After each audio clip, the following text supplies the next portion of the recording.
मराठा समाजाला ओबीसी मधून आरक्षण दिल्यास ओबीसी समाजाचं फार मोठं राजकीय नुकसान होईल असं ज्यांना वाटते ते चुकीचं आहे। ओबीसीचं सब कॅटेगरी केल्यानंतर उलट ओबीसी समाजाला याचा फायदा होणार आहे, ज्याचा हिस्सा त्यांना मिळणार आहे।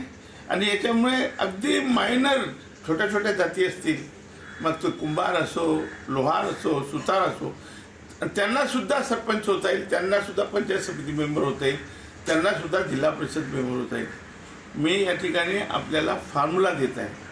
हा फॉर्म्युला जर अंमलात आणला तर आपल्याला मराठा समाजालाही अकोमोडेट करता येईल, मराठा कुणबी लेवा पाटील पाटीदार यांना। आणि आपला जो भटकाविमुक्त समाज आहे त्याला 9%, 12 बोलतेदार समाज त्याला 9% आणि कुणबी मराठा लेवा पाटील पाटीदार यांना सुद्धा 9% आरक्षण। एबीपी माझा, उघडा डोळे बघा नीट।